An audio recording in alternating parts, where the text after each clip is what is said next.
Hi, I'd like to welcome all of you to the International Student Orientation at Norwalk College.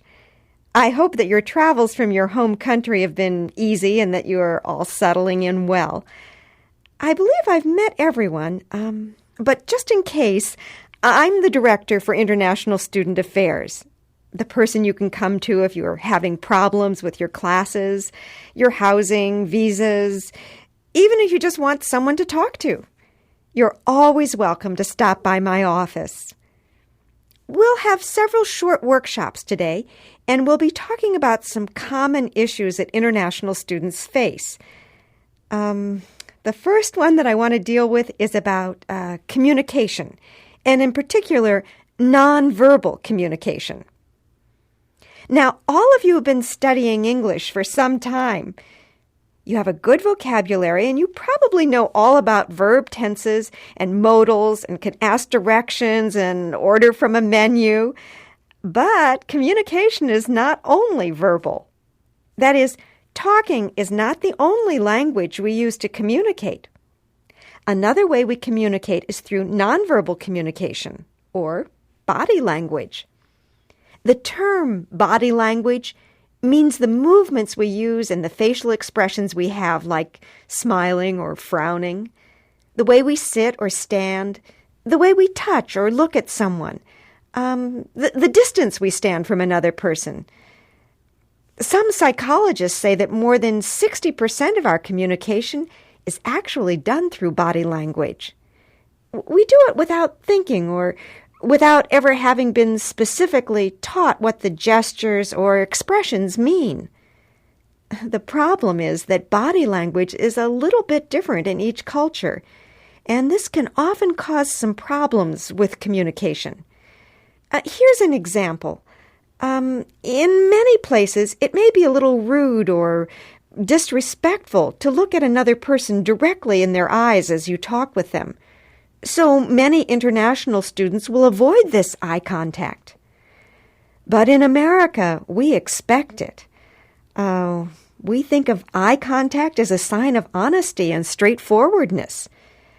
American parents actually encourage their children to look people in the eye when speaking. Just imagine a conversation where an international student was trying to be respectful by not looking into the eyes of her American classmate. The American might wonder why her classmate wouldn't look directly at her, and the international classmate would be wondering why she was being stared at. The end result is an awkward and frustrating interaction. Oh, here's another one. Americans shake hands firmly when they greet each other because to Americans, a firm handshake signifies strength and power. But a soft or limp handshake is considered a sign of weakness. In some cultures, handshakes are less common, or a gentle, soft handshake is acceptable. So students need to know that when shaking hands, it's important to be firm. In America, a thumbs-up sign, a thumb raised in the air, is a sign of a good job. Also, a thumb and forefinger together with the other fingers straight means okay. Be careful, though. In other countries like Germany, Brazil, or Japan, this okay symbol can have other meanings. So be aware of who you're talking to when you use this gesture. Oh, here's another important one. In America, holding hands and kissing are reserved for people in love. In fact, Americans generally do not touch each other, and they like to keep distance between them and the person who they're speaking with. But there are many exceptions. For instance, friends, especially women, might hug when saying goodbye, and small children often hold hands. I'm going to hand out a list of some common examples of nonverbal communication that are specific to American culture. Now, I don't want you to panic. You don't need to know all of these examples of body language. It's more important just to be aware of differences in body language between cultures.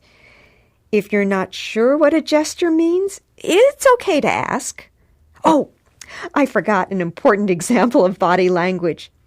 If ever you're worried about your ability to communicate, there is one gesture that is the same in every country.